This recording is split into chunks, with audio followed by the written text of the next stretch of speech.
to obviously the hot topic of today, which was the killing of George Floyd, the protests that have ensued all across the country because of that, and my comments, which seem to have shocked the world, about me not believing that he was deserving of this martyr status, meaning 4 funerals. I think now we're actually at 5 funerals publicly, a golden casket, the vice president showing up at his funeral, or I think eventually he decided to just do a video, the former vice president, Joe Biden, and celebrities there. And I thought that actually sent not a great message publicly to the Black community. I saw your comments. Yeah. I was like, oh, why did you say that? What did you think about my comments? Oh, in fact, I was watching them this morning again. I thought they were off base. I think you pointed out some things that may be factually true, but are beside the point. So to say, for example, that George Floyd had a criminal past, true, right? I don't know whether there's drugs in the system or not. I want to see a little more evidence. But let's say for a moment that the autopsy reports that we say are correct. Both of them, both private one and private public so far, right? Yeah. I don't see an argument for why that should make any difference. Now, you conceded that what the police officer did was wrong, which I appreciated, because if we don't start there, then it's not a good faith argument, right? Then it's like, what are we talking about? The problem is those things can be used as a distraction from the point that you did touch on, which is that this was wrong and that state violence is wrong, no matter who it's against. And to me, whether he was on drugs, whether he robbed 10 stores, is irrelevant to this particular conversation. Yeah, no, I think so. For me, I think it's actually very relevant, and not to, I wasn't saying that to overshadow the conversation. I actually didn't think that the conversation was being overshadowed, because it was actually the first time that there was a full consensus, left and right, that this police officer was wrong. There was nobody disputing it. I mean, even in the Trayvon Martin situation, you had left and right, different opinions, different beliefs of what actually took place. This one, it was just rock solid across the board. Everybody agreed, including the police station. I mean, the chief of police came out and said that it was completely wrong, who was a Black chief of police in Minneapolis. The fastest process ever to investigate it and to get him arrested. So, I mean, in terms of justice being served, it was immediate. So what I didn't understand, was why we had the responsive protests when justice was served, right? You're usually protesting because you've been aggrieved or there's been a wrong and you're looking for something to be corrected. This was not that circumstance. And then on top of that, there was a glorification happening of him, where people were actually saying that he was a hero. We had little kids wearing T-shirts calling him, George Floyd hero in these marches. I was looking at these T-shirts, and that's wrong. I can't get behind that. If your point is that you're defending Black lives, this whole platform is supposed to be about Black lives. George Floyd spent his entire life harassing Black people and destroying Black lives. So I just don't see how it can be both. That's fair. I would disagree with that. So the first point is the justice wasn't done yet, right? One officer, at the time of the protest, one officer was arrested. There were 3 who stood there with their hands in their pockets, doing nothing, watching him die. They were complicit, and they were fired, right? But they weren't arrested. So you felt they should have been arrested immediately? They were rookies. So I was trying to be a little sensitive to the fact, and I still don't know how I feel about that. Like, they were rookies. It was their 3rd or 2nd day on the job. This guy was a senior, had a senior position. He's been here for years. Yeah. They were probably, 2nd or 3rd day on the job. You're looking at this guy and you're going, this must be the right thing to do. But if everyone in America could see that this was the wrong thing to do, right? Like you said, bipartisan agreement that this is not what we're supposed to do. Again, there is a herd mentality. There's a gang mentality that often occurs, even with police, sometimes especially with police, where you see something awful happen and nobody wants to be that person to say, hey, stop. But that's the job. Especially a rookie, though. But I can't let him off the hook for Even that.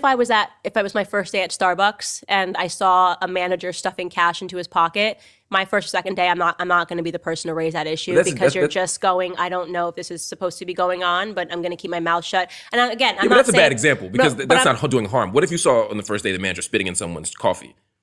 You wouldn't say, oh, I'm a rookie. Maybe this is how we do things. You could imagine, as that's happening live, that somebody might just be looking around, versus if I've been there for a few years, I'm going to be like, what the heck did you just do? Because you're not comfortable in a job in your first couple days. Everybody's a new person. So I was much more sympathetic to the ones that were standing by. I'm not defending them, but I'm saying I tried to be a little more understanding.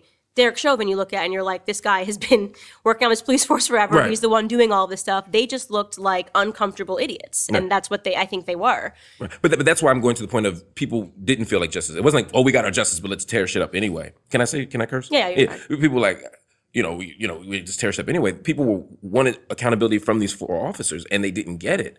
And so, and whether we think it was fast or slow is not really the point. I'm just saying I would dispute the idea that justice was solved and we kept going anyway.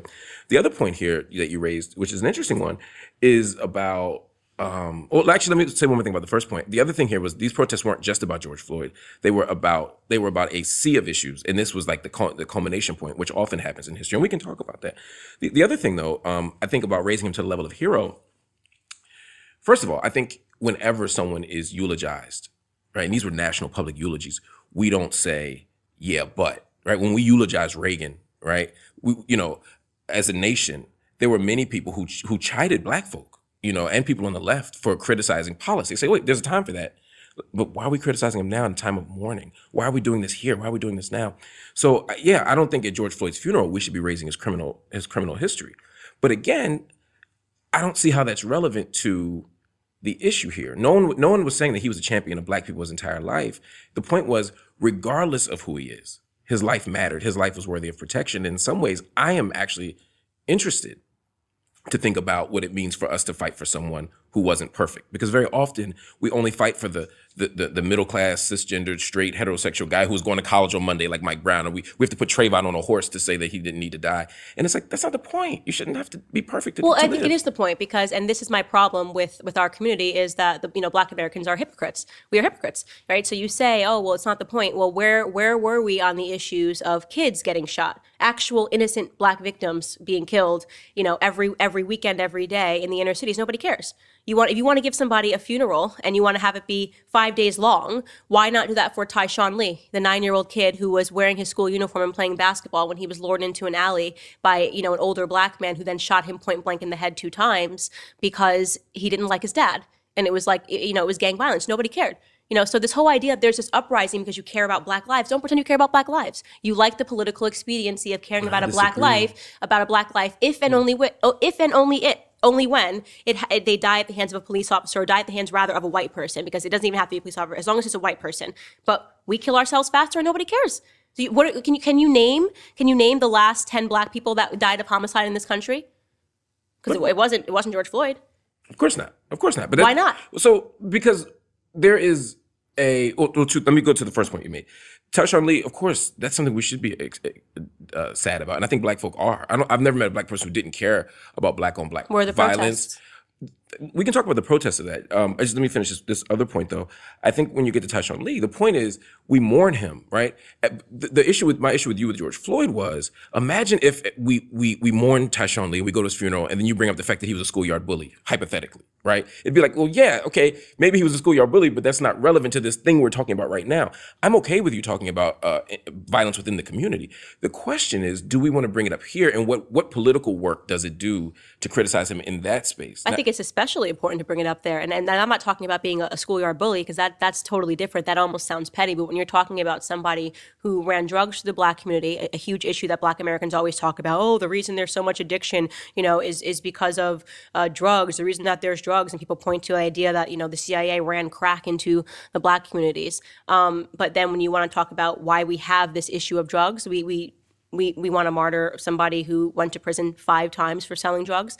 Armed robbery, you want to talk about violence? I mean, we're talking about a man. This is not a guy who just was bullying people. I mean, you force your way into a woman's home and put a pistol to her stomach and threaten to kill her as you rob her while she's pregnant. Okay, this guy was a terrorist, in my opinion. I think we are literally martyring somebody who terrorized the Black community his entire life. I'm not comfortable with it. Now, if he had done a 180 at the end of his life, I believe in forgiveness. I'm not above, believing that people make mistakes, but this was not the story of George Floyd, and that is proven by the fact that he was on the most addictive drug that is in America today, which is fentanyl. Fentanyl is 100 times stronger. But how does that make him a bad person? How does it make him a bad person? I'm saying the idea, I'm attacking the narrative that, but then after his 9th stint in prison, which is, by the way, if you want to talk about a record, going to prison 9 times is very difficult to do.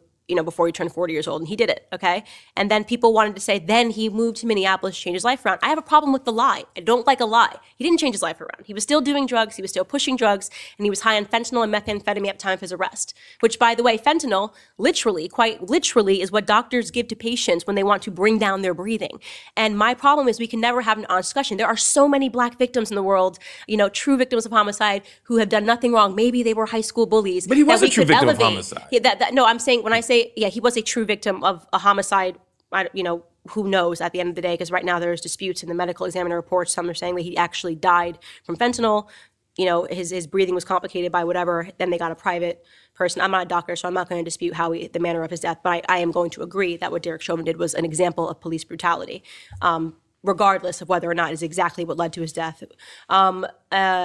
I just don't think it's honest. It's not okay to me to elevate somebody who traumatized Black people their entire lives. He was a bad man, and is it relevant? Yeah. When you're putting him on t-shirts and you have little kids wearing posters and crying, yeah, that should not be your person that you're looking up to. I wouldn't tell my kids to put on a George Floyd t-shirt. Yeah, I don't think the world is looking up to George Floyd. I think they're looking to his death as an example of what's happening to us every single day in societies. And I think that's It's not happening to us every single day in society. Oh, it absolutely is. What is? Excessive force, police brutality? Your police are killing Black Americans every day? No, brutality, excessive force. I'm not talking about death. Brutality, right? That's the point, right? George Floyd was beaten. People are beaten every day. George Floyd was attacked. Some people are beaten because they are being violent to police officers. So if you look at the data suggests something different. What does that suggest? The data suggests that even when you control for the nature of the offense that they're charged for, meaning obviously there's a greater chance that you'll have a physical interaction with a violent offender than say someone who passes off like a counterfeit bill or someone who steals a loaf of bread, and you control for all the other data, all the other factors which would mitigate against the argument I'm making or challenge the argument I'm making. Blacks and Latinos are 40 to 50% are 40 to 50% more likely to face excessive force. Now, when you get to death, when you get to police shootings, the most accurate and recent data from the studies that are out don't suggest a racial disparity, right? Black people aren't necessarily more likely to be killed by law enforcement every day, on a day-to-day basis. In fact, the numbers are relatively low. But excessive force, absolutely. The data is indisputable that Black people whose statistics? I mean, you could study because I've looked at statistics and I've never seen this. And I'm talking about people that have actually been proven to be using excessive force. There's been no racial disparity. And if there is one, white males are more likely. No, they're more likely to be. You're looking at the death. Not just killed, excessive brutality. I'm not talking about filings, because you might be talking about filings. No, I'm talking about even when you look at. I'll give you an example. Roland Fryer has a study in 2019, the Journal of Political Economy, that's been reviewed, peer reviewed, etc. And he actually pushes back against more stronger arguments on my side, which I'm not invoking, because I would say I think Roland's study is actually more accurate and less in my favor, but. The data that they're submitting, ironically, is from police departments. Right. So we could intuitively believe that the most racist police departments aren't submitting the data. So these are the police departments saying, hey, we're doing this right. Here, we're willing to show you this stuff. And 40 to 50% of that, 40 to 50% higher rate among Black and brown people of excessive force, being thrown to the ground, also being handcuffed without arrest. But why are they being, so just to introduce that data and say they're being thrown to the ground means nothing unless you say what the reasons were for them being thrown to the ground. Do you get what I'm saying? So that data is very subjective. Well, now, if you're saying they threw him to the ground because he was running and they had to throw him to the ground, and you saw a police report where they've studied and it says this person was thrown to the ground and he was Black, okay, well, the answer could also be that you look at the statistics of who's more likely to fight back against police officers, and the answer is Black people. So data can always be manipulated to give you the answer you want to hear, which is why I think the most concrete evidence. That's why I want you to look at the study, though, because they actually addressed the point you're raising, and they said that's not true. I think the most important, concrete data to look at, and I'm glad you've already acknowledged it, is that there is no racial disparities when you look at the numbers of who's actually dying at the hands of police officers. So the entire narrative that's out there right now in the world is just patently wrong. If you're talking about deaths now, white Americans are 25% more likely to be killed by police officers. If you're talking about deaths, police officers are 18 and a half times more likely to be killed by a Black man than the other way around. Why aren't police, honestly, a protest by police officers against Black men would make more sense. It wouldn't. It should be 18 and a half times louder. No, it wouldn't. And this goes to the question you asked about why we're not protesting Black on Black crime.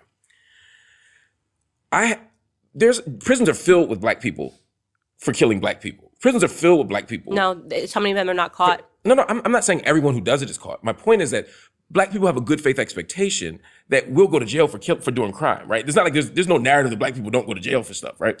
The problem is with law enforcement, when it's the other way around, when law enforcement does crime against us or does the daily ritual of excessive force against us, we now don't have a good faith belief that they will be arrested, that they'll be fired, that they'll be arrested, that they'll be tried. And if they are tried, we have no belief that they'll be found guilty, even if the evidence is overwhelming. And so what we're protesting against is a system that is supposed to be honest and fair, but isn't and doesn't yield just outcomes. So part of why when somebody in my neighborhood, gets shot and then that guy gets carried out in handcuffs, we're not protesting, not because we're not outraged by it, but protesting doesn't actually stop person A from killing person B, right? The protest is to stop at the level of the neighborhood. But when it comes to police, the idea is that we're protesting a system that's supposed to protect us, and they have the highest responsibility. Yeah, but I mean, police. Again, looking at the data, and again, I'm talking about death because excessive force. As soon as you use the word excessive, because it's an adjective, it lets you know that it's subjective, right? Excessive is like saying tall or short. No, it's not. Subjective. It's not. No, that's not subjective. They've operationalized it, so it's specifically use of violence when not use of violence beyond what's necessary to detain the suspect, or use of violence that's unprompted, right? So they've operationalized this. And again, they're basing this also on the response of the officers, right? They're basing it even on officer reports. That's why I strongly encourage you to read the study. I mean, I will, again, because I'm flying in the dark here because you're telling me about a study that I haven't actually read. And I definitely have studied this. And as I said, perhaps they have operationalized it and there's a way to determine what's considered excessive force. I don't know that. And perhaps you're right. I don't have that study in front of me. But what we do know is that people that are protesting out today are not protesting because they believe that police officers are using excessive force. Oh, they are, though. The whole mainstream narrative, when they're having people on and talk on CNN and Black Lives Matter, their entire platform is about Black men dying unarmed at the hands of police officers. It was founded upon that concept. So I hate the fact that we're now shifting and pretending it's about something else and we're widening the net and we're making it about excessive force studies that nobody is talking about on CNN. Everybody is talking specifically about the idea that a Black man that is unarmed is likely to die at the hands of a police officer, and that's fraudulent. It's a lie. So, Black Lives Matter actually wasn't founded on that. It was founded on Trayvon Martin's death, which had nothing to do with law enforcement. George Zimmerman wasn't a law enforcement officer. So from the beginning, we're talking about the kind of sense of unsafety, unprotectedness that Black people experience, not just from law enforcement, but really around in every sector of our lives. Black people, not just men, but women and anyone else. That's the first thing. And I think Black Lives Matter has always talked about the daily violence, among other things. If you look at the Movement for Black Lives policy statement, they're talking about all kinds of stuff. It's always been It's actually most about LGBT movement now. It's a wide net, but it's an interesting. But that's the problem. You create a wide net when you're full of bullshit, right? When you know you're bullshitting. It's like we're about trans rights and police. I mean, it's like maybe one sentence now that's even about police anything. They've really kind of dwindled it, and it's actually more about equality for trans something. But Candace, I would think this would be up your alley, what? Right? Not the trans part. Definitely not up my alley. But the idea that we're not singling out the police. We're saying that we should care about Black lives in all sectors. I mean, that's part of the argument you're making about Black on Black violence is one about saying we should care about Black life, not just when it's threatened by police, but everywhere. The Movement for Black Lives is saying, look, we care about poverty. We care about certainly state violence. We care about food insecurity. We care about all of these things because they connect. But they're lying. That's the whole point. You can put that statement on your website, but then when your solution to that is to go into streets and to riot and to burn down and to loot, and every time they have a protest, it ends this way. So it's not like there was like That's that. Not true. It's not like there was that one time where they started every time Black Lives Matter narrative starts running in the media, Black people die, Black people's neighborhoods get burned down. From the start of Trayvon Martin, moving on to Freddie Gray, and here we are today with George Floyd, with Ahmaud Arbery. This is what happens every single time. So if there was if there was that one time, there may have been other protests that were. I'm not condemning all protesters. I believe in protesting. I'm pushing back against the every time narrative. No. Okay. What I'm saying is every time their narrative, like when I say becomes mainstreamed, every time their narrative, every time you go, whoop, we're doing Black Lives Matter again, you can bet your ass all across the nation, Black neighborhoods are going to burn, Black people are going to lose their jobs, and Black people are going to lose their lives, right? So that's the hypocrisy. The idea that they care about all this other stuff, when in fact, every time they're protesting, it is specifically about police brutality, okay? And Black people suffer. So if your solution is worse than the problem, it's not a solution. So how many black people have died in these George Floyd protests? so that's how many black people have been arrested because of these George Floyd protests? How many black people have been impoverished because of these George Floyd protests? That's when it's a good time to sit back and say, is what I'm doing working? Okay, so let's look at that. So I think one, it's an interesting way to frame this. Black Lives Matter protests happen every day, and they've happened since 2014. Your point is that the media when it becomes the national narrative becomes, this is a BLM moment, shit is on fire. What I'm asking you to consider is that part of what happens is when shit is on fire, they throw BLM onto it, right? That they don't account for all these other. I mean, I go to BLM protests all the time where people are marching, and we're not just marching against police violence. Again, that's just the sexy story. Cable news doesn't actually care about black food insecurity or trans. I mean, one of the most vulnerable populations are black trans women in terms of being subject to death. Again, but that's because the majority of what's the reason that they have a higher death rate? I mean, there are a few reasons. There are structural factors, but we can talk about that too. But my point is, we don't cover it. So part of it is that part of it is not that black people don't care about this stuff. It's what's sexy to corporate media. Sexy to corporate media is black people burning shit down. Right. So that's fair. I would totally give you that. That is usually when it's the media. One for us, guys. No, I mean, look, I have said that 90% of our problem is the media, but at that point though, if your movement is being hijacked and that's how it's being portrayed, how do you combat that? Well, I think you have to decide if you care what the dominant media narrative is, and also what political work does that media narrative do? Because I don't also want to pretend that the rebellions that we've been seeing around the country aren't significant and aren't valuable. I just don't think they can be the only game in town, right? If you think the rebellions are good, yeah, oh yeah, these autonomous cities, the burning and looting of black community and of the black communities' homes and burning down of the neighborhoods, these black people that are crying on screen saying that their neighborhoods are being destroyed, you see that as a good? No, what I'm saying is that I see a movement of uprisings around the country as good. Now, we can discuss tactically whether each specific act is wise. Tell me how it's good. Let's take Minneapolis, the first one, when they burned down the city. Tell me how you looked at that and said, this is good. So one thing is that, again, Black death is so ordinary in this country, right? Yeah, because we do it the whole time to ourselves. And Black death is so ordinary in this country, regardless of how we can analyze why in a moment, but getting the nation to stop and pay attention often requires the spectacle of violence, right? I'm not talking about killing people. I'm not talking about doing harm to people. I'm talking about even like tearing up a store, right? If you look at Martin Luther King, just as one example, right? Martin Luther King leveraged the spectacle of violence to get America to pay attention. The only difference is Martin King said, we're going to strategize so that we get beat, right? We're not going to tear other people up, but we're getting beat, right? I mean, the Pettus Bridge was the idea of being on the Pettus Bridge was, that if we protest here, that that these police will come and harm us. Yeah, and that America really will see how brilliant strategy brutal. because it showed America that the problem was the police. Do you think the spectacle right now is showing America that the problem is the police? Yes! The problem is no, it's not. When you look at these riots, it is not. This is the exact opposite of Martin Luther King's strategy. The exact opposite. Martin Luther King said, "We're going to go in and be peaceful, and we're going to watch them send dogs on us. They're going to set their fire hose on us, and when the whole world sees these clips, they're going to realize that the problem is are white people that are racist and the governments that are allowing this terror to go on." Okay, win. He crushed that. It was a brilliant strategy. Right now, Black America's strategy is we're going to go in and be violent. We're going to go in and loot. We're going to go in and take the TVs, and then America's going to think, Black Lives Matter is a terrorist unit, and that's exactly what the concept is. It is. But I guess what I'm pushing back against is we don't look good. This is not making Black people look good.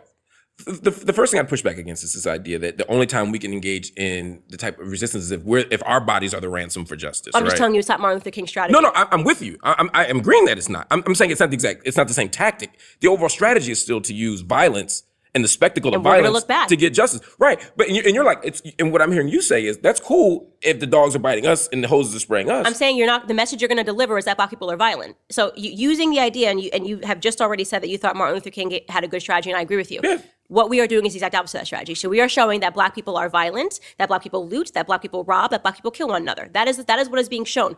How you think we're winning with that narrative, I don't know. I don't know who right now is thinking, I'm so glad we took those TVs out of Target and burned down Target because now people that's seeing. That's such a small part of what happened. The other thing is what was the spectacle that was shown? No, I'll tell you. But when we talk about King, right? Because there's King in marching in '65, but there's also what's happening in Watts in '65, what's happening in Detroit in '67. there are the same rebellions you're talking about are happening around. And King. what happened? What was the conclusion of that? Hear my thought out though. My point is that it's never a single strategy, right? There's always multiple things happening, right? There are people calling for defunding right now, and there are people on the streets. Just like King, there are people who are marching and getting beaten by police, and there are people who are tearing up Detroit and Watts. I'm saying we need multiple strategies. Now, I agree with you. I would love if, and I got to say, I have a bookstore in Philadelphia, and a whole bunch of stores on my block got smashed. Sneaker store got raided. What else got raided? Another a hair store got raided. My bookstore did not. Right? My coffee shop did not. Now, why? Well, it's not nearly as random as you might think. Right? Much of the people, a lot of the stuff is, oh, you're tearing down your own shit. Most of this shit in our neighborhood isn't ours. Right? Most of it are people who are occupying our neighborhoods. Most of the stuff we're taking, most of these homes that are burning, we don't own. So Target, where they hire majority black people, so you've taken black people's jobs in that situation. I mean, I'm trying to see one positive thing in burning down and looting and robbing. And I want to go back because you brought up the mid '60s protests and the riots, rather, because they weren't protests. They're the notorious Detroit and Chicago riots that took place. They were rebellions, riots, same thing. Which are forms of protest. Okay, sure. What was the end consequence of that? The Voting Rights Act of that happened before that. 64. The riots happened in 67 and 68. You're talking about those riots? Yeah, you're talking about different. Okay, so King dies in 68, and we get more civil rights legislation months later. No, and this is in the aftermath of rebellions. But what was the? And this is the thing: is people you're looking for a piece of legislation, but what happened?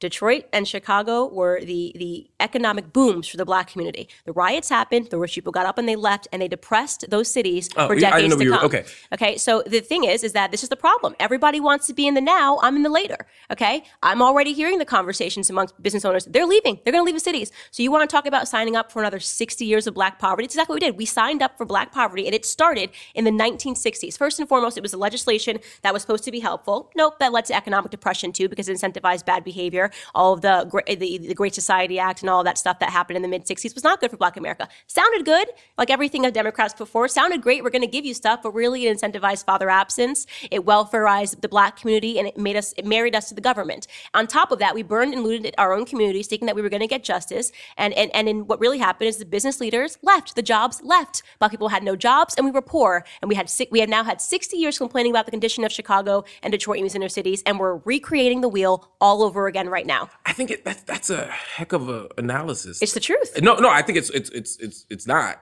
It is. That's what happened in the 60s.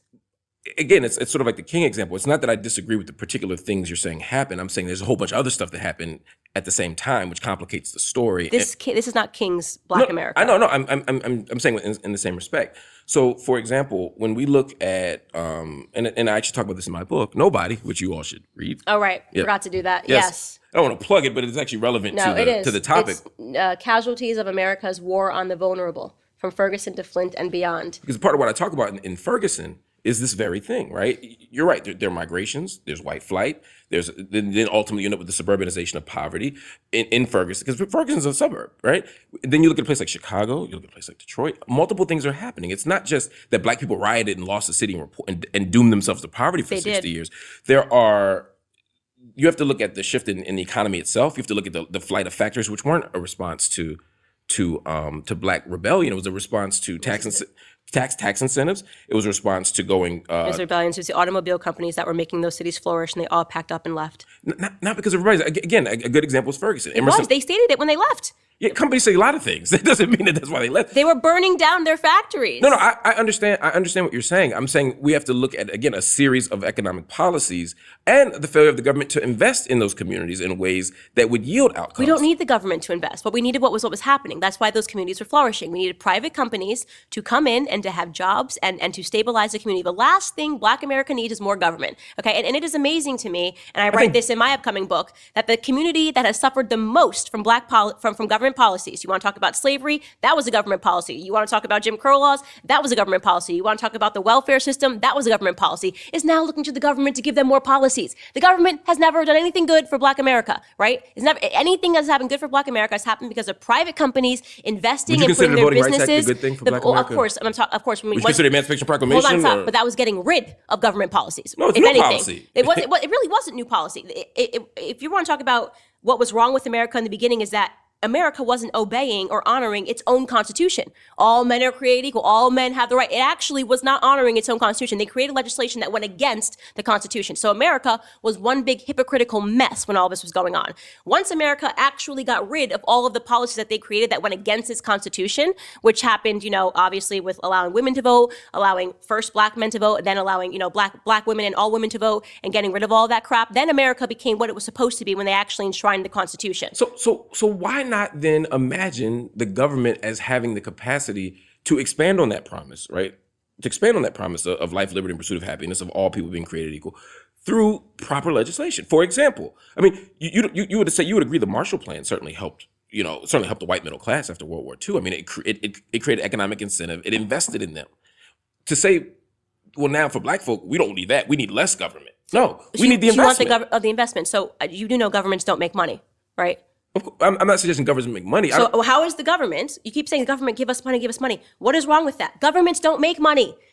People make money, right? Capitalism makes money. New jobs, new businesses, new ideas. Yeah, but that was the one thing that the government can do to help Black America is what Trump's doing right now: deregulate, right? Stop with putting all of these traps and barriers for people that have good ideas and that are entrepreneurs, to come out and actually say, I want to start this business. For example, my cousin who lives in the projects want to start a food truck, right? Mm-hmm. Great cook, let's start.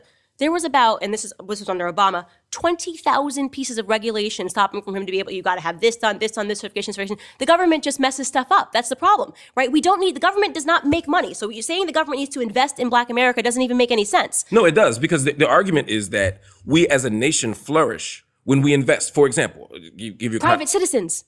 But you have to create the conditions for that. That's what I mean. I don't mean invest in the same way you invest in Sears and Roebuck in 1950. I'm saying invest in the people in the sense of create equal opportunity and put capital in spaces and allow for the flourishment of capital in places. Yeah, deregulating. So that people I'm agreeing. Deregulating, like equal opportunity zones, which the president's doing now. Right, saying, we'll give you a tax break that incentivizes a private business to come in and build their businesses in Chicago. We will give you tax breaks if you build your hub here in Chicago. That's the government's job. And what if the government says, but you have to have X number of Black people because of historic patterns of discrimination? You'd be okay with that, right? No. Why would I be okay with that? I would hope you would be. Because that's the type of regulation I'm talking about. No, we can't ask for racism to combat racism. That's just, it's just so foolish. People keep saying this. So we need to have quotas. I don't want quotas. I'm not okay with affirmative action. All of that is racism. It's all racism, okay? Why is it racism? It's racism because we are smart enough to get into schools. We're smart enough to get into schools. I just met your daughter. She seems pretty smart. I don't think she needs the government to help her out to get into school. She's a smart girl, okay? It is a bigotry. It is a soft bigotry of low expectations, which is a phrase that was coined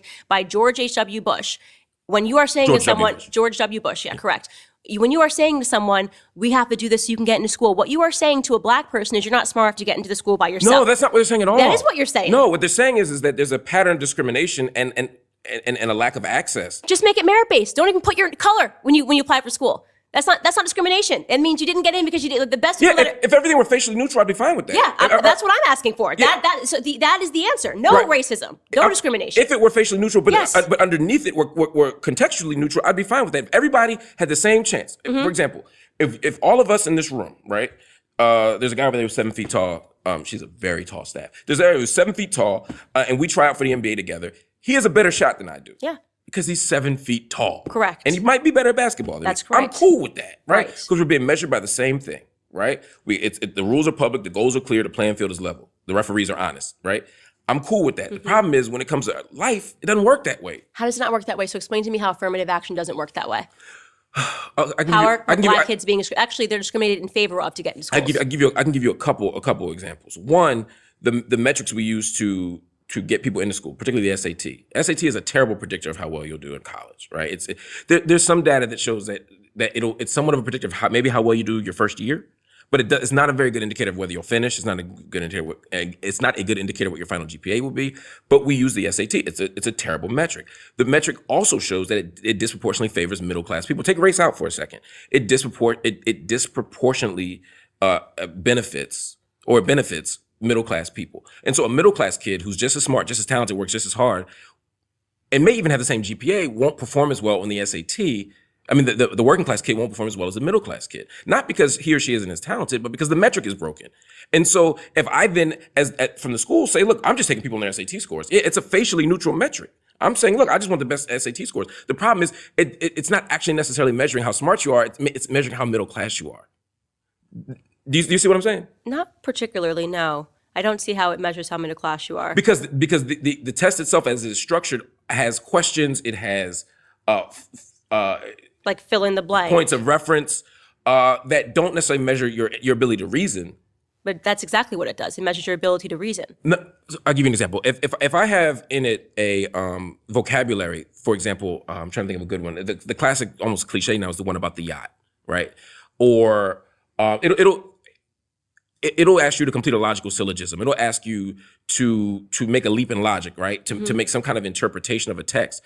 And if I don't understand a few of the words that are referenced in the text, not because it's on my grade level and I missed it, not because I'm not smart enough, but because this is a sort of fairly normal middle class thing to know, and this is not a fairly normal working class thing to know, then I'm not actually measuring my ability to answer the question. Well, the problem is that if you can't answer the question, though, and then you're put into a school, not because you knew the answer to the question, but because of your skin color, you are likely to drop out of that school. Yeah, but the data doesn't show that. It does show that, actually. No. It specifically shows that. Yes, it does. And I'm going to push back on this because I actually just read this in Thomas Sowell's book. It exactly shows that. And this is why Clarence Thomas... Wait, it shows what? It shows that black kids, when they are mismatched in schools because they are accepting affirmative action policies and putting them into schools where they get that they are if you're saying people who are mismatched for schools don't stay, I'm not disputing that point. And they actually end up being at the bottom of their class. It's actually bad for black people. Affirmative action has harmed black people because here's the problem, and I'm going to tell you exactly what happened. So Thomas Sowell was an adjunct professor at Cornell University, and he was teaching, and he learned that something like 25% of all of the black kids were on academic probation. So he went to go investigate. Why are all the black kids on academic probation? Well, it turns out all of those black kids were let in based on affirmative action, meaning, and he said, by the way, these were the top tier black kids in America. If they had actually got into a school, maybe they went to UNC instead of going to Cornell, they would have been at the top of their class. But because they mismatched and they put them into a class that was slightly higher and they weren't able to compete at the level of everyone in that class, they were then at the bottom. It doesn't help those kids to finish at the bottom of Cornell rather than finish at the top of another school. They could have been at the top of another school if they just were matched into the correct universities. Yeah, it hurts black Americans. I'm disagreeing with that data, but with that interpretation of data. But I'm also. But it's true. They're more likely to drop out, and they're finishing at the bottom of their classes. You can't just put a kid into Harvard because they're black. They're going to have to compete at that level.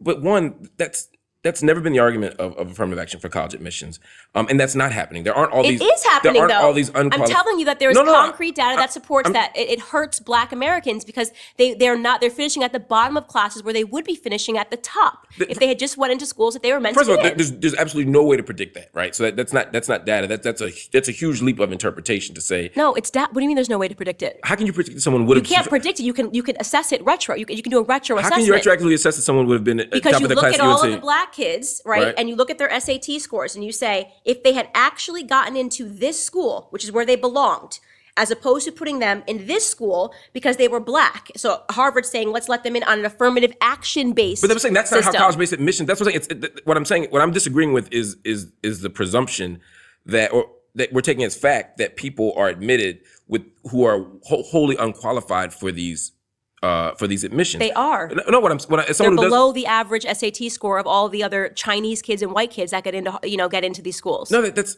what the way college admissions works is that with regard to diversity and with regard to affirmative action is that the argument is that race should be a factor in the application. Not that you should be admitted because you're black. Not that we should have this whole sea of unqualified people who have like 1,000 on the SATs and and 3.0 GPAs. That's not the argument.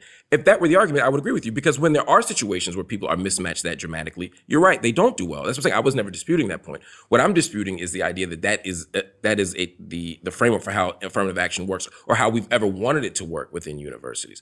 The idea here is that one, we believe that diversity is an institutional benefit, that we all benefit when schools are more diverse, not just black people because we got into Harvard, but white people for having black people there, and vice versa, right? So you're against HBCUs? No, I'm not against HBCUs. That's weird. No, I'm for white people being allowed to come to HBCUs in the same way. I think that's absolute. But do you think it should have a quota of white people that are allowed in? Do I think there should be a quota of white people to make sure that they're getting a good diverse experience you just talked about? If there were, and then I want to return to this other point because I think it's key.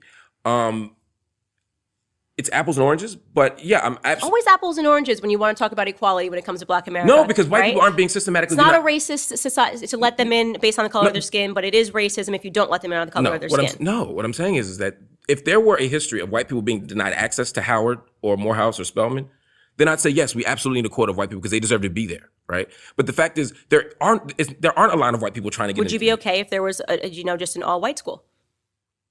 That black people weren't allowed to enter? That very few white people entered. Would you be okay with that? Would I be okay with if they were allowed to go, like you just said, the HBCU? Wait, say that one more time. I just want to make sure I heard you right. So your argument that you're saying is that the reason that you have these policies is because you think they'd benefit from diversity by having a certain quota. Yeah, we all benefit from diversity. So then do you think, why are you okay with HBCUs? Right. But, okay, you were asking me if there were a white school that had very few black people, but that black people were allowed to go. Yeah. Yeah, I'm saying we do. They call them Yale, Harvard, and Princeton. That's my point. No, but they have quotas. They don't have quotas. What they have is what they do is they consider race as a factor in admission. And I'm saying similarly, yes, I absolutely think it's okay. That's racist. No, I'm saying it's racist to consider race. Yeah. So that's race. That's literally like the definition. No, it's not the definition. Yeah, Considering race is not the definition of racism. If you're making a decision, right, based on this color of somebody's skin, that is racism. No, it's not. Making your position, if I'm understanding you correctly, is that even the acknowledgement or consideration of race as a factor in anything is racist. Yes, I think everything should be merit-based. That's true equality. And I'm saying no, right? So racism, it becomes racist if I am using race as a factor to discriminate against you, to deny you access to resources, they do that. to deny you access to something. They do that to something. the Chinese people. That's why they're suing. That's why they keep going to the Supreme Court. They're now actively not allowing Chinese people and Asian kids who work their asses off and just perform better than every other race in America. Sorry, they are at the top of this society for a reason. Asian Americans are being discriminated against because they want more diversity, and there's too many Asians at MIT or too many Asians at Harvard, and they're saying, you can't come in, we need to let some black people in, even though your test scores are way higher and you've done more, and that's wrong. That's discrimination. You're discriminating against Asians in favor of black people. That's wrong. It's racism. It's not discriminatory because, again, if the only measures for getting into college were GPA and SAT score, and there were a list of people, right? And I said, you know what? You can't get in even though your score is higher. You'd have an argument.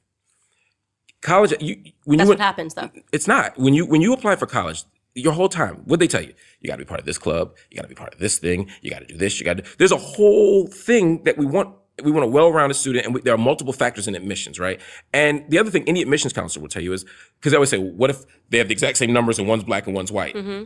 There are never two cases that are exactly the same, right? They're always complicated. Admissions decisions are always complicated. They're always a whole array of things. And we make decisions based on fit. We make decisions based on the well-roundedness of a person and also what they contribute to our environment, right? So to that extent, the consideration of race or geographic origin is not something, like I wouldn't want all kids from New York in one school, right? Mm-hmm. So oftentimes if kids are relatively similar and we have no kids from the Midwest and someone from the West Coast, yeah, you might have 2 points higher. But they're not relatively similar. That's what I'm saying. If it was a merit-based system, all of the top schools would have all Asians, and that's why Asians are suing, and they should win. I hope they win because it's racist. We should not be saying you overperform and there's too many of you because Asians have a better culture and they focus on school. They do. I mean, listen, I say this all. They do, and this is the problem: is that we don't want to acknowledge the fact. And this is the reason why Black America is never, in my opinion, going to get better until we're able to have honest discussions. Every culture is different, right? There are many different cultures going on. Latino culture is different. Asians' culture is different. When you say Asian, who are you talking about? Okay, so I should be more specific. Yeah, so right now, there's a bunch of Cambodian Hmong kids that have never seen Cambodia. So right now, the if you want to talk about in terms of wealth in America, the wealthiest groups are Pakistani, Taiwanese, not Chinese actually, and I think Japanese, right? And growing up in an environment, I grew up in a very mixed, public school system. One of my best friends who was Japanese, after school at her house, her dad was crazy about schoolwork. I mean, it was like, it didn't happen in my house. Our cultures were different, you know what I mean? It didn't happen in my house, and my cousins, like really, a lot of us, I'm raising my cousins, I'm watching my cousins, because their mom's at work, they're single mother households, so the cousins are becoming the babysitters. Wasn't that way. Her father was so strict about her work.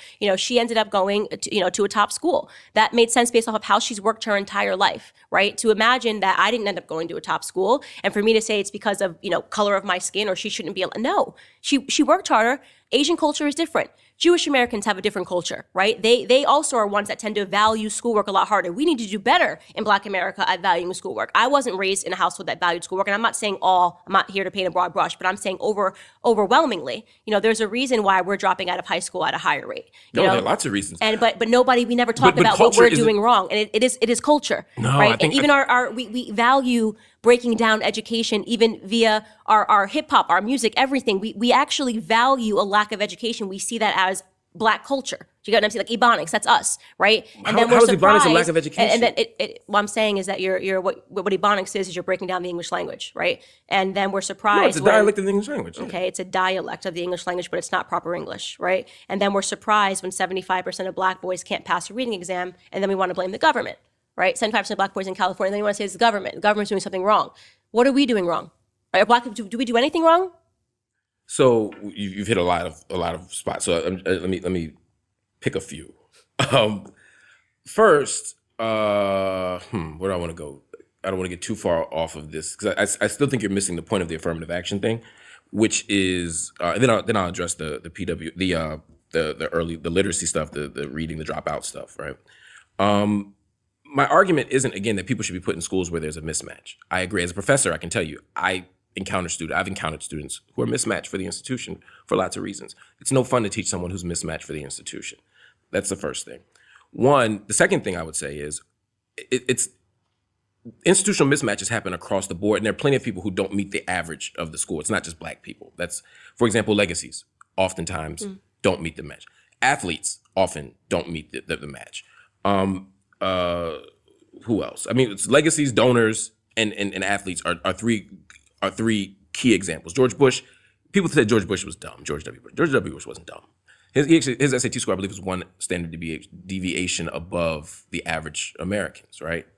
But it was 2 below what the average Yale student did. He was just fine. He turned out just fine. He was smart enough. He got into Yale. He did just fine. Black people are no different, right? I would rather give that kind of hookup, maybe not use the word hookup. I would rather have that type of relationship for a student in poverty and someone who worked hard than someone who's the benefit of legacy and privilege. I'd rather have none. I got you. Yeah. But I hear you. What I'm saying is from that point, because no one is complaining about the athlete, no one's complaining about the legacy, no one's complaining about the person who built the building that we're standing in. I'm talking about the university. We're only talking about that, but I don't want to get into whataboutism. I'm just saying, though, I think it's an important point that we only talk about this in the context of Black people when they're very much not the ones who are the biggest, often the most egregious examples of institutional mismatch. The second thing is when we think about Black people in affirmative, again, the goal when we do admissions is to say, how can we have a diverse student body? Because diversity itself is an institutional asset. So if the average SAT score is 1,400 and there's a Black kid from Compton who has a 1,000 and a 3.9, I might say, this person's probably not a great fit for this school. Can you explain that, diversity being an asset? Studies show that when groups are heterogeneous, we arrive at more dynamic and creative solutions. We're able to problem solve better, that we learn from each other, and that we're better prepared for the world. What studies? You sound like one of those leftist, fluffy studies. No. How do you measure that? How do you measure that? What's the test to see if diversity? Task-oriented problem solving with groups, and they did them with homogenous groups first, and groups that are all the same tend to arrive at solutions faster. If we're all the same, because we tend to think the same, we tend to have the same kind of ways of solving problems. But what's interesting is when we're heterogeneous, it takes us longer to get there, but we offer more diverse and creative solutions, outcomes. So now you could ask what your goal of school is. We could have a debate about what you think the outcome should be. Yeah, because I think that there's no such thing as diversity. Just because you look different than me doesn't mean that we're diverse. We could be from the exact same neighborhood. I agree. To me, I think the one thing that students that would benefit the most from and what you clearly don't have on college campuses is intellectual diversity. So this right here is of much better use to a college university. 2 Black, we look alike, we're the same color, right. But you and I are on totally opposite, playing fields, and this is a positive conversation for people to listen to and to hear. This is great. Right. You don't get this in college campuses. But what's a predictor of that, right? So if I have people from different racial backgrounds, different class backgrounds, we could say the Supreme Court is diverse, but they all went to Harvard and Yale, like for law school, for the majority, not all of them, literally. Who's my point? Right. So I'm not saying the only diversity is racial diversity. I'm not saying the only diversity should be gender diversity. I'm just saying that these are factors. I wouldn't want to. If I went to a school where all the men had the highest SAT scores, I would think even if women had slightly lower SAT scores or men had slightly lower SAT scores, I'd want gender diversity. But again, I'm also saying that your idea of merit is based on this conception. It concedes that the metric itself is correct. And I'm asking you to consider, based on all the data, that the SAT and these other metrics aren't actually good predictors of how well you'll do anyway. They are. They're not. The SAT is not a measure. If the goal of the SAT is to measure your aptitude, right, your ability, it's not supposed to be a knowledge test. It's not supposed to be like, okay, there's 100 things you have to know. If you know 100 of them, you win, right? It's to say this is a person's preparedness for college. It actually doesn't, the data shows that it doesn't predict well how well you'll do in college. It doesn't predict what your GPA is going to be. There's no strong correlation between your GPA, between your graduation rates and such. So that's why I'm saying even the idea of meritocracy has to be based on something.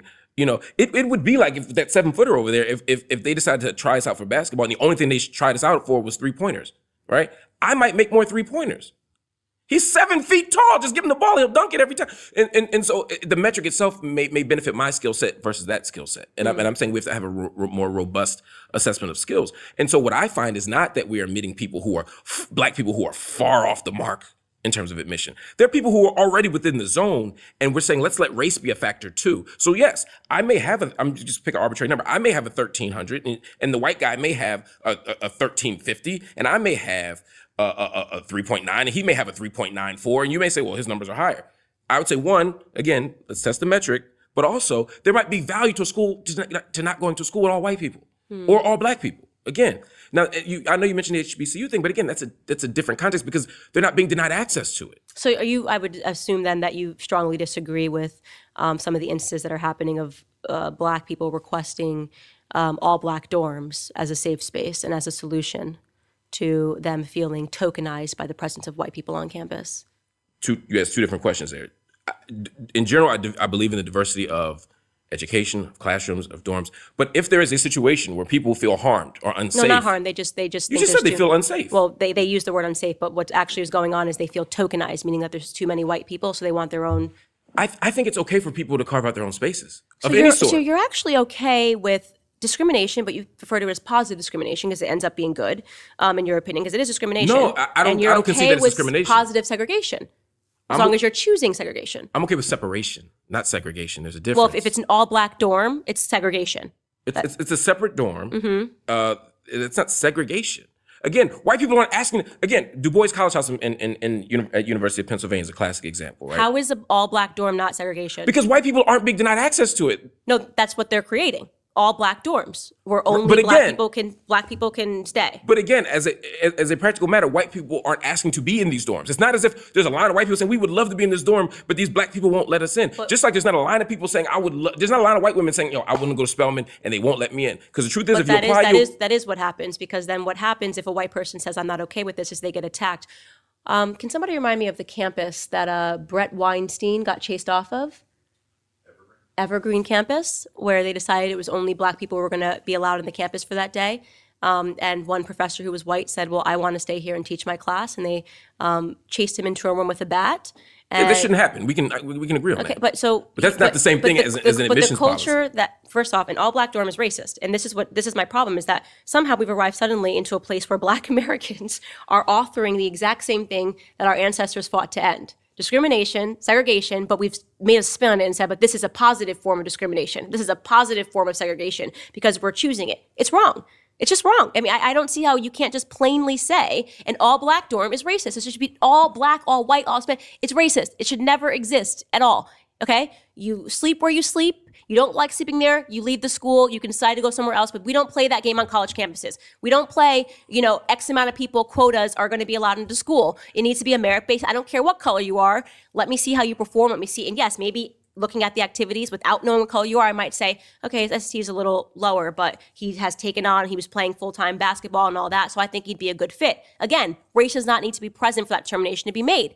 But why is race the only thing that we can't consider? So, for example, we shouldn't consider it because it's racist. LeBron James. Yes. If LeBron James were going into college right now with a lower SAT score and a lower GPA, and you're the president of the university, and he wants to go to Princeton, he wants to play Ivy League basketball, right? And he's a little bit lower than everyone else.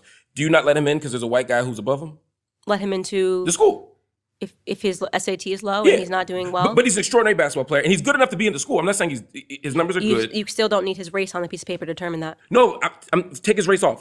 Take off race. That's my point. Okay, let's pick a white guy. Dirk Nowitzki wants to apply. My point is, if someone had an extraordinary talent like basketball, we let basketball players know all the time with lower GPAs. Right, but I'm saying that about determination, no, regardless, if you're going to say we want to make sure we have a healthy mix, you should not be hitting what race you are, period, when you apply to school. And that's my point. And I get you. I fully comprehend your point. What I'm saying is that we should consider, in the same way that we're willing to have a diverse group of people, like I want to have some flute players, and I want to have some soccer players, and I want to have some people from Iowa. It's okay to say I want some black people. But so is it okay to say that I want, Jewish people? Yes. So you're okay with all of it? Yes. We want all Asians. There is a long history of excluding Jewish people from universities, so we had to create spaces for Jewish. So part of why you have a what's the school in New York? It begins with a B. A Brandeis. Part of why you have a Brandeis is precisely because there has been a denial of Jewish people, both professors and students, into mainstream universities. So we had to create space for them, right? And so I wouldn't go to Brandeis and say, "Oh my God, that's a segregated university." I say, no, good for them. That's a beautiful choice.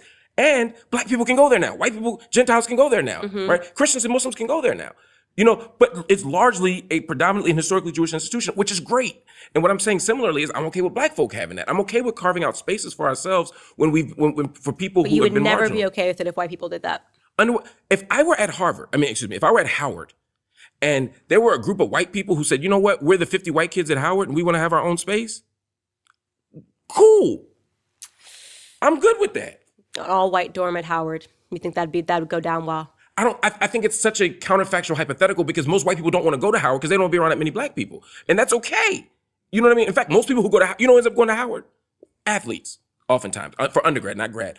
Athletes. Because they want to be a Division I basketball player and they didn't get into Duke or Wake Forest or they didn't get recruited, but they'll go to Howard, right? Which is a good school, but not the best basketball school. It's actually very interestingly similar to what happens to these black kids when going to Duke or Wake Forest. And I'm okay with that. I don't say, why are we letting that white guy in as an athlete? Call me crazy, but I think discrimination is discrimination. There's no such thing as positive I agree. discrimination. Now, I just want to move quickly because I know we're running out of time and I want to ask you specifically about Can I ask you a question? Yeah, sure. How did you feel about the Dave Chappelle thing? Like what Dave Chappelle said about me? 846, yeah. I have a thing. You didn't tweet about it, and you tweet a lot, so I was genuinely I did tweet about it. Oh, I guess when I woke up, I hadn't seen it yet. Yeah, I tweeted immediately about it. I said, I'm not going to be offended by this because I'm a big believer that we need comedians. I think right now we've arrived very suddenly into a politically correct environment where comedians get canceled. They're said that now everything they say is too vulgar, too sexist, too racist, too this and that. And the comedians are there to further the conversation, and they should be offensive to everybody, every side, all the time. And I've seen Dave Chappelle be offensive to conservatives. I've seen him be offensive to liberals. And that space, to me, should be sacred. And so I said, I'd love to meet him. I've been a fan of him my whole life. But I will defend comedians to the death of me to say what they want. They need to, their ground is becoming less and less sacred, and they're being canceled too often. That wasn't a gotcha. I just genuinely wanted to ask you. I really wanted to know. Everyone thought I was going to be upset about it. I'm like, do you know my brand? I'm not politically correct, And, I think Laura Ingraham might be upset, but yeah, I don't know. I haven't seen her or talked to her about it, and I know there were some black men who felt like, this is too vulgar. We can't be talking like that. But this has always been his brand. So if he had switched it up and suddenly became vulgar, then I would be like, this was, just hateful. But I've seen all of his stuff. He's always taken risks. He's always, really gone in and said stuff like that. So I personally believe comedians are in a sacred space and they shouldn't be attacked. Especially in today when we're in cancel culture all the time. We need more comedians to just take risks and say stuff. But I wanted to ask you, as a last topic about the LGBTQRSTUVWXYNZ agenda. The agenda? That sounds so nefarious. It is agenda. It is agenda. When you start, trying to get policies placed into school that allows teachers to call your child by a different gender, and as a parent, they're not required to tell you. They could be calling your little boy Samantha all day at school, and they don't have to tell you. That's an agenda, right? When you start trying to systemize it, and to make it systemic, it becomes an agenda. And when you see how vicious that lobby has become, particularly the trans, I've said, you had me at the LGB, lost me at the T. Why the T? The T, because that's when you started telling people they were bigots because they don't want to play the crazy game. So here's my point. I think trans is a mental disorder. I think there's tons, gender dysphoria is a mental disorder. There's tons of mental disorders out there. There are people that walk around down the street and think they are Superman, think they have powers and they can fly and they're Batman. And I would never want to see that person attacked, I grew up in a family where one of my uncles had severe mental disorders and thought he was like Indian from a tribe or something, kind of got it because he was in solitary confinement for too long and he actually went crazy in prison. So I've always been sensitive to people that have, mental disorders. But when you start saying in society that you now have to pretend that Candace's uncle is an Indian, and if you don't, acknowledge him as Pocahontas, then you're a bigot. That's wrong. Now you're putting the pressure on me to not just be, accepting of this, but now to play the crazy game and to say, if you mispronounce and you don't call him Chief Pocahontas, then you're a bigot. Yeah. I don't play that game. I'm like, I'm going to live in reality. You cannot live in reality. You can say how you feel. You can say what you think you see. You can say that you think that, we're on Mars right now, but I'm not going to pretend that I see Mars because it makes you more comfortable. So I would, obviously I disagree. And what's interesting is there are people, you say you're with the L and the G and the B.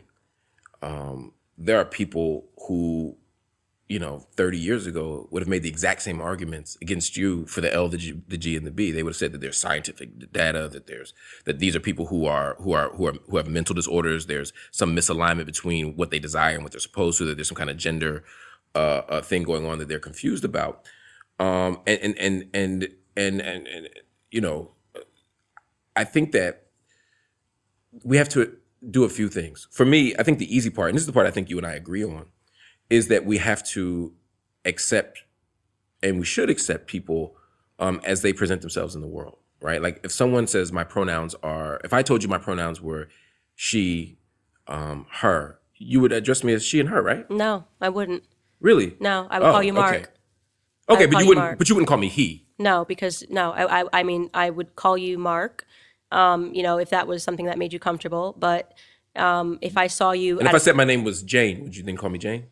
If that was your legal name, yes. But you'd only call me by my legal name? Yeah, I'd call you by your legal name. I don't have an issue with that. But I'm not going to pretend, I'm not going to change what, these established pronouns for male and female because you say, I'm Mark and here I am presenting... What do you... So I really want to ask you, I'm genuinely curious about this. But first, let me just say, I think that, one, this isn't a case of someone thinking there's something that they're not. What people are saying is that there is a misalignment between my sex and my gender. Disorder. No, that's the point. My mind and my body don't match. That's a disorder. That doesn't make it a disorder. It just means that the world may be more diverse than we've previously understood it to be, whether we see it in plants, whether we see it in animals. There's all kinds of complexity, and we look in history. I mean, even we go back to the continent of Africa, we look in Asia. There's all kinds of examples of people who have complicated gender performances and complicated understandings of gender, and how we perform gender can be different. Mm-hmm. But I guess my question for you would be, why, if someone identifies as, particularly someone who you engage with, say it's a colleague at work or whomever, a family member, whomever, if they say, look, I prefer to be called she and her, and I no longer want to be identified by this name, why not just honor that? If you changed your name, I will honor it. But why not? I mean, I'm sure you call people by nicknames and all. I'm sure you grew up in a black neighborhood, right? Mm-hmm. People, I know you know somebody named Peanut, right? Yeah. Right. You don't say, well, that's not your legal name. Your mama named you Joe. I'm gonna call you Joe. No, I'm saying if a name is one thing, but if you're asking me to change pronouns, I'm not going to do that because these are established pronouns. You're asking me to now change the English language, right? We know why we call female she, her, girl, woman. Okay, these are words that have meanings. These are words that have meaning. So this is a book. Right? So could you call this is a book and this is a mug? Could you call this a book and call this a mug? Yes, you could do that if you want to change it, but words have meanings, right? So now if I switch it and you say, well, this mug wants to be called a book, it's a mug. It's just a mug. This is the word we've established for mugs. This is the word we've established for books. So you're asking me to change the actual meaning of words to accommodate you. I'm not going to do that. No, I'm not going to do that. It is because not only is it a request, you can now get in trouble in certain states. I'm saying that's not for misgendering someone. The request of the trans community is not that I'm actually a man, but I want you to pretend I'm a woman. The argument of the trans community, which I agree with, is no, I am a woman. And so I want you to revert me. But you're not a woman. So that's the problem. So this is what I say is now you've asked me to take on your mental disorder, right? So I am okay with the fact the argument from my uncle who thinks he's a Native American from a certain tribe is that this is what he thinks. He thinks, but he's not. Okay, so I'm not then to say to me that that argument is valid because he thinks it. No, just because you think something doesn't make it real. Okay, But that's exactly what gender is. Gender is exactly about an experience and a performance and a social construct. It's not a social construct. Stop saying a social construct. To say that words don't have meaning and they're socially constructed means nothing. And I'll tell you why. They are. But you say that, but then you'll let me guess. This wasn't always a book. Okay, this so could then be called mug. So it then just happens not you know to be. what it is? Our entire discussion about Black America meant nothing. There's no such thing as racial injustice. See what I did there? Because Black is a social construct.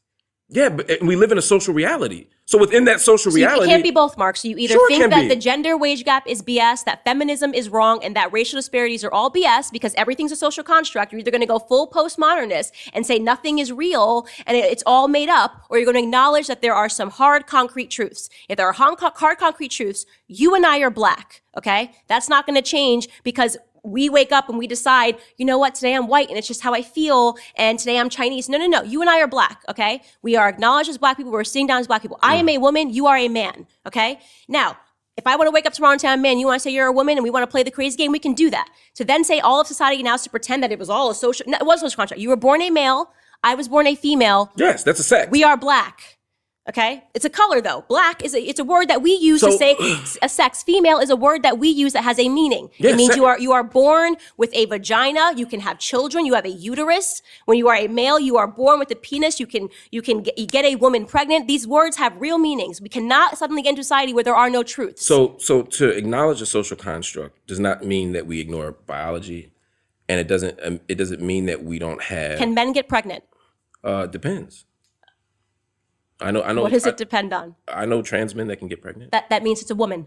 Only one sex can get that's pregnant. a circular argument. That's it's not a circular argument. Yeah. It's proving my thing. There is a truth, a concrete truth. You have to be born with a uterus to have a baby. Only women can get pregnant. The fact that we've arrived in a society where that's the part I'm disagreeing with. That's the part I'm disagreeing with. There's nothing to disagree with it. These are facts. So you can say that this person who is pregnant identifies as a man. That person was born a woman. I can tell you that every single time because only women can have sex because there are concrete truths about life. Have babies. Can have babies, pardon. And that is a hard truth about life. You cannot make that go away because you want to call a man, somebody who has a beard and dresses like a dude a woman. Only if it's pregnant, I can tell you exactly what it is. It's a woman. So I'll give you, let's go back to the social construct thing because then it'll answer the thing you just said. I'm not ignoring what you just said. I want to tie it together. So the idea of, my point was that a social construct doesn't ignore physical realities, right? The social construct is about how we as a society make sense of those physical realities, right? So for example, you said we're Black. Sure, right? I'm trying to think of, you pick a light-skinned Black person, right? They're Black, right? We'd agree on that. Mm-hmm. Now let's go to the Dominican Republic. Mm-hmm. Let's go to PR. Let's go to Puerto Rico.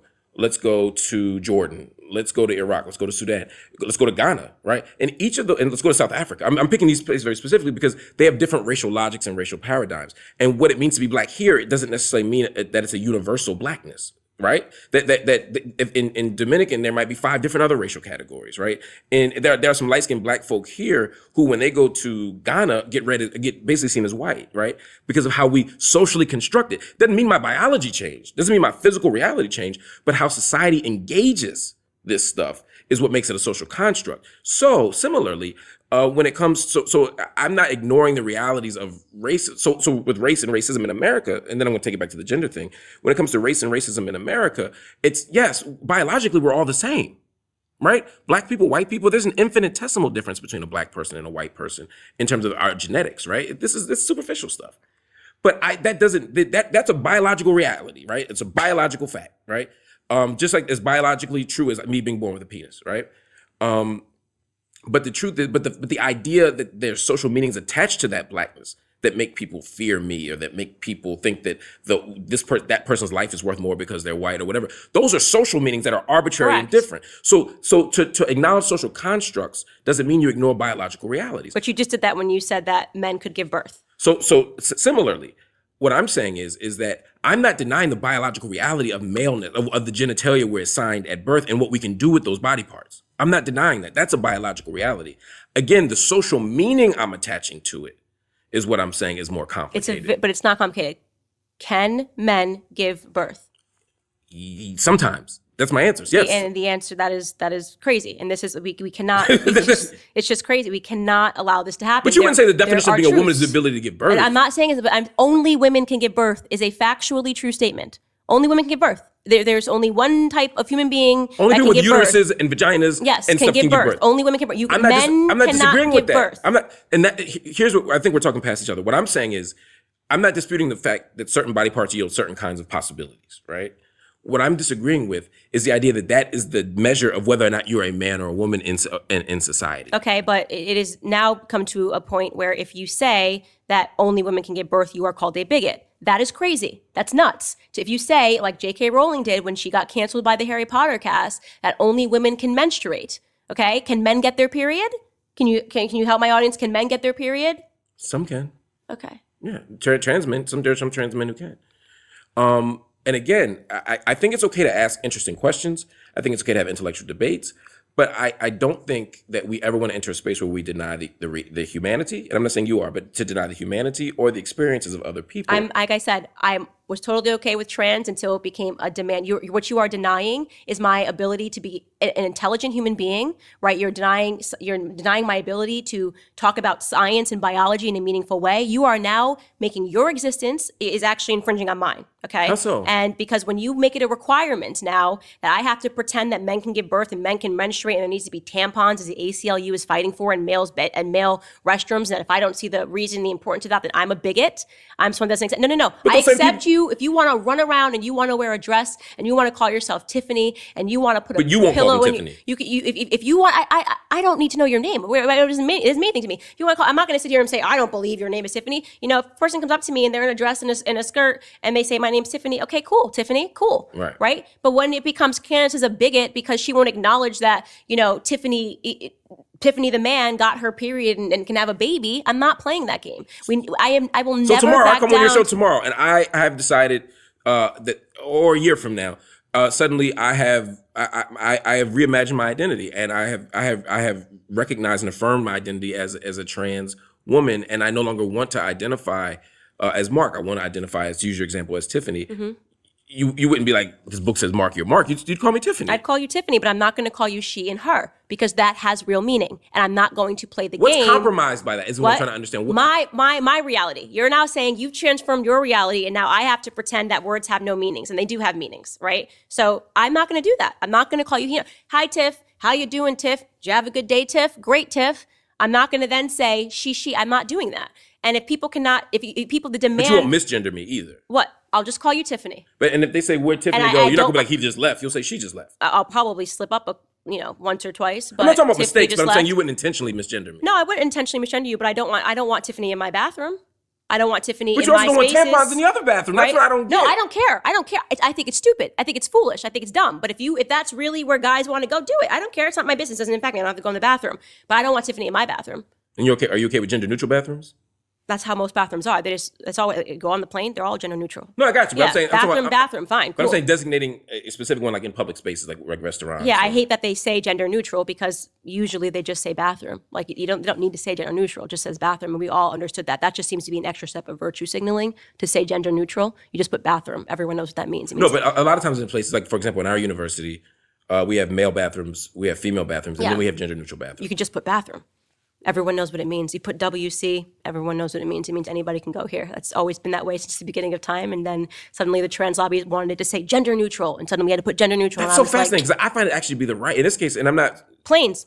Do they say gender neutral? Or I'm with bathroom? You. I'm with you. I mean, grandmom's house. Yeah. Thanksgiving, right? I mean, no one called it gender. I'm with you. Yeah. But I often find that it's the anti-trans community that's like, oh my God, the gender neutral bathroom. Because it's the God made bathroom for man, bathroom for woman. I'm like, what are you talking about? No, they've always been just bathrooms. Usually at small places, just bathrooms. It's fine, but like I can't stand the preamble to the Constitution. Any person can go here. We don't care whether you. Just shut up. I think that's a good thing. I think it's just annoying. It's just the constant virtue signaling. Just shut up. It's about affirming people's identity. You don't need your identity affirmed on a bathroom sign. If you need that. You do if you've been denied access. It just says bathroom. That's privilege. It's not privilege. That's cisgender privilege. It really is. Oh my God. Stop with these made up terms. Cisgender privilege. It's just a bathroom. All words are made up. I mean, it's just a bathroom. It's a necessary word. It's like, no, but what I'm saying is if you've been constantly denied access to something, affirming that you can come here matters because there's a long history of trans people. Just write bathroom. Right, and I'm saying, just right bathroom historically has still excluded people who are visibly gender nonconforming.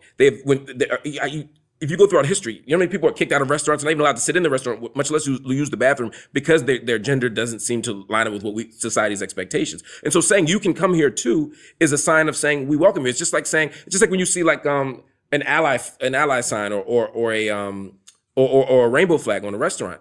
It's not saying that anyone who doesn't have one means gay people can't come in, but the point is, because places have been so hostile, affirming that you can come in matters. Nothing annoys me more than that crap. I mean, I tell you, nothing annoys me more than seeing that crap everywhere all the time. It's just, you got to have the Black Lives Matter flag, the LGBT flag, the this sign. It's like, dude, since when are people not allowed to just buy furniture? I don't need you to have 18 different signs. Like, I just want to walk into the furniture store. It's not because everything. People aren't welcome. Not Would you be okay if they're American flag? Would you be mad at an American flag? Can you help me? When were gay people in America not allowed to buy furniture? You're going to have to help me out with that.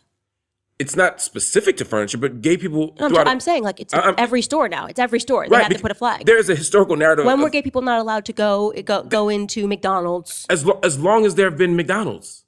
And this isn't specific to McDonald's. I'm saying that in terms of public accommodations, people who identify as gender nonconforming. Mm-hmm. We can talk about gay, lesbian, bisexual, but I'm talking specifically right now about trans folk. Yes, they're often denied access to public spaces like restaurants, like furniture stores, like hospitals, etc. And part of the reason, and again, there's plenty of that on this, is that when they're in public space, they're often criminalized. They're often seen as sex workers. They're often seen as doing something illicit, even if they're just walking down the street. So the reason you see an overrepresentation of trans women, for example, being stopped and searched and frisked or apprehended or questioned, even when they've done nothing, or presumed to be doing sex work just because they're on a corner, like literally they could be crossing the street, is because there's an expectation of who and what they are, a social construct. And so, yes, to say, look, you can come here, we want you here, we won't be judged here, this is a safe haven here, is entirely reasonable. If I had a university, to use your argument earlier, and I think it's okay for a university on the website to say, hey, we value diversity of opinion. We want conservatives too, right? Now you might say, well, why do I need to say that? Conservatives should be allowed anywhere. But you would say universities are hostile spaces to conservatives. So if I wanted to signal to conservatives that they were welcome here too, I would have to go above and beyond to say that, because they're typically not. And so I would, by your argument, and so I'm saying similarly, if a place is denying access historically, a country, to queer folk or to trans folk, then I'm saying, yeah, we got to do something extra to say that. Maybe we should come up with a flag for conservative people. I think that. It's red, white, and blue. It has like 50 stars. Oh, just America? That's it? We'll take it. Everyone start putting American flags so we know that it's safe for conservatives to go in. Maybe it's the Confederate one. Maybe it's the Confederate one. I don't know. I mean, whatever. I will wrap this by saying I think this was a very important discussion. Yeah, this is fun. I think there needs to be more of this. We don't have to agree, but we cannot be scared to have the conversation. People benefit from seeing different perspectives. In the Black community, we are not all a monolith. I disagree with Marc on virtually everything he has said here, but I will defend... You don't know what that does for me and my fans. Thank you. But I will defend his right to say it to the death of me. I think we need more diversity of thought and more diversity of opinion, and I deeply respect you for coming onto the show and saying what you believe on and sticking by your guns. Thank you for inviting me. And everybody should buy this book. It's called Nobody, Casualties of America's War. Well, first, you're going to get 2 minutes where you actually can pitch whatever you want. Oh, really? So, yeah, we wrap up every episode by allowing you to look into the camera. Oh, wow. And you can say, what we kind of say is encouraging you, like if you wish that your one message could fall upon the ears of every person in America, what would it be? Sort of a thing, right? Cool. So, are you ready? I'm ready. On your mark, get set, world, I give you Marc Lamont Hill. Wow, I didn't expect this. I'm so nervous. First of all, we're in a desperate and trying time. It's more important than this book. And right now we need radical imagination. We need to not be prisoner to the moment we're in. We don't need easy solutions. We don't need simple solutions. We need to suspend all of our disbelief and invest in each other, believe in each other, and figure out new, more amazing and ambitious dreams than we've ever had before. It's the only way we can get out of this moment of darkness, of violence, of pain, of inequality, of injustice, of deep harm. We can't run from history. We can't escape history. But we can wrestle with it, and we can ultimately not be prisoner to it. And I'm proud of what's happening on the streets. I'm proud of what's happening around the world, and I'm proud to be engaged in dialogue that gets us there. I don't like to plug stuff, but I do think at this moment, this book is actually useful. It's called Nobody, Casualties of America's War on the Vulnerable, from Ferguson to Flint and Beyond. I wrote this 6 years ago. It came out 4 years ago to talk about Flint and Baltimore and Ferguson and all these things. I didn't want to just talk about what it meant to be killed by police or what it meant to have lead in your water. I wanted to talk about the historical processes that got us there.